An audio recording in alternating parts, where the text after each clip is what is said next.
didn't feel like I belonged anywhere at all. At school, at home. I used to just lock myself at a very young age into my bedroom. And that all started because the one day I was so excited. I was getting a new school bag from my aunt. It was blue and white. And I was like, oh my God, I finally get to put my lunch and I get to go to school. Yay me. My cousin got jealous. She came over and she bit me, just took a swing right out of my arm. And my aunt came over and she said to me, she goes, Joanne, don't worry about it. I'll get you a new one. Just give that to your cousin. So again, I was pushed aside. I started taking steps back. And I was only 6 years old at that time. And I was just felt empty inside. Like I just didn't have the love around me. And then, after that, my cousin turns around to me. She goes, ha ha, I got my real parents. They're protecting me. I get to keep it. You don't get them because you don't have your real parents and you never will. Na, na, na, na, na, na. How do you think that made me feel? And I was always competing with her throughout my whole life because she did this, she did that. She took her mom out for dinner. She did, and I was like, okay, well, I took you out for dinner. But it was my mind making the stories come into my head. And it took me a long, long time to change that story. It was very, very difficult for me. In 1992, I met my birth family. And that was difficult in itself. And again, at first, I didn't really feel like I belonged. But I started to hang out, and then I just didn't feel like I could, so I backed away again. I just felt like I couldn't be anywhere. That's just my story, and I couldn't deal with it because I didn't love myself. And loving yourself is the biggest thing in this earth. Because if you don't love yourself, you can't help anybody. And I always help everybody. Everybody knows that it's a quick call to Joanne. Joanne's there in 5 minutes. But that became my downfall because I wanted to help everybody, but I can't help everybody. I'm one person. I can try. But then I became a rescuer, not just a helper, but I was trying to rescue people. But the people that you're rescuing, they don't really want to be rescued. They come and they start using you for what you have till you figure it out. Sometimes it took me a long time. But because I felt like I wasn't worth it, I found love. I was looking for love in all the wrong places. So as soon as somebody paid attention to me, whether it was in a friendship or relationship, I was like, oh my God, they like me, yay, I'm gonna put everything into this. To only find out later on they're only using me. So again, it's time to cut the negativity out of your life and let it go. And once you do that, things just start manifesting and they start happening. And the things that have been happening to me, it was great. My journey actually started at MoMondays when it was held at the Hard Rock Cafe. There was this guy, he was on stage and he was saying his speech. And I was just blown away by this guy's speech. I started crying. I couldn't stop the tears from coming when I heard it. He was just so powerful. And his name was Marcos Mendoza. Anybody know Marcos? Yeah. It was the most powerful speech I've ever heard. I decided, I have to go talk to this guy. He's gonna change my life. So I get over there and I'm standing, waiting for him because he's taking pictures with these elderly ladies. And this one person comes and bumps in front of me with her purse and stands right in front of me. Like, I was like right here. She just stood right in front of me. I was like, okay, I can't do this. So I held my fists open and I started walking away till I heard, excuse me. And it kept getting louder, excuse me. I turned around and it was Marcos holding his hands out, apologizing for what had just happened because he noticed. And at that moment, I'm like, oh my God, somebody noticed. I must be worth it. Because otherwise, they wouldn't even have came near me. And he came up and he said, what can I do for you? I said, you can help me. That story, That speech has just blown me away. And everybody knows that the speech was called I Am.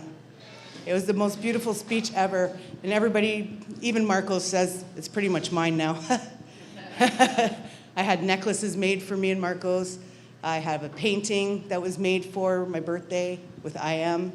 Every time he says it, I'm reciting it with him because I know all the words. I listen to it daily. And as soon as I start feeling down, I listen to the I Am. But then it just started. It started there. Then I started these networking events. And then I started the ESSA, which is Elite Speakers Academy, and to learn how to speak on stage. And we have some other members here too from the ESSA. And then I just started taking seminar after seminar, like Reborn, the evolution, and just learning how to paint your story and how you feel. And I actually brought the painting home. It was my first time painting, and my mom actually knew what it meant on my painting. It was just an amazing feeling. But the more I took all these like journeyed self-love, I started to think, oh my God, I am worth it. Why am I always thinking that I'm not? Just because other people's opinions of me? You know what? What they say is the others' opinion of you doesn't matter because it's none of your business to begin with. But again, my life in depression was just really, really hard.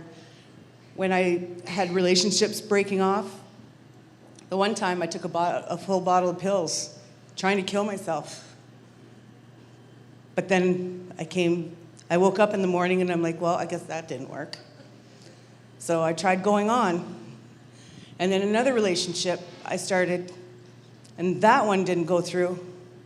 Well, I had access to a gun. And nobody knows this story, but I had a gun. And I was contemplating on using it. But because of all these events that I've been to, I met my tribe. And there happened to be one of my tribes online, and she talked me through it. And unfortunately, she couldn't make it tonight, but her name's Laura Thomas. That was the most difficult time in my life. And another most difficult time that really sent me was my birth brother had passed away in November 2014. My dad that adopted me, who I loved to all eternity, he was my rock. When I lost my father, I made sure, like that night, I spent 4 days in the hospital with him. And the day that he left us was really sad. I held his hand and I said, Dad, I can't watch you suffer anymore. Don't do it for me. If you need to go, you need to go.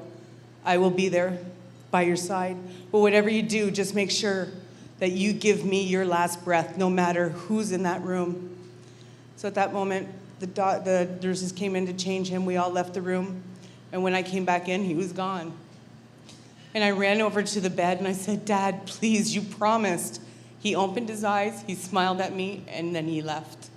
It was the most beautiful feeling in the world to know that he still loved me to the last minute, and he never forgot me, even though he had Alzheimer's. And then 6 months later, I lost my birth father, who I was just starting to get close to.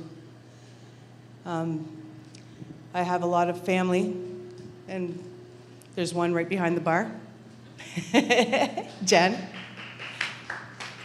And thank you for being here, Jen. Yeah, so this has just been a crazy story. But if you guys have any intentions of coming back, please bring more friends. People need to hear these stories. They need to be motivated, inspired by everybody, because everybody can resonate to somebody's story tonight, I'm sure, in some way. I'd like to thank all the speakers, too, for coming up.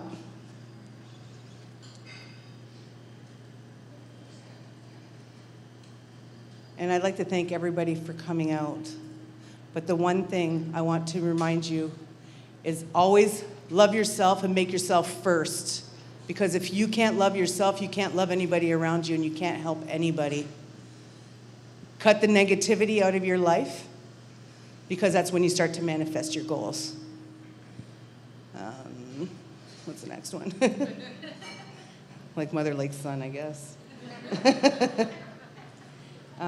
Stop living life to please others, because their perspective of being perfect is not what you're thinking of perfect. Just be who you are, because people will love you for who you are. Don't change for anybody. And if you're not happy, just go. Quit accepting being less, and just think you're worth it, because you are. You're all beautiful people, and thank you for coming out.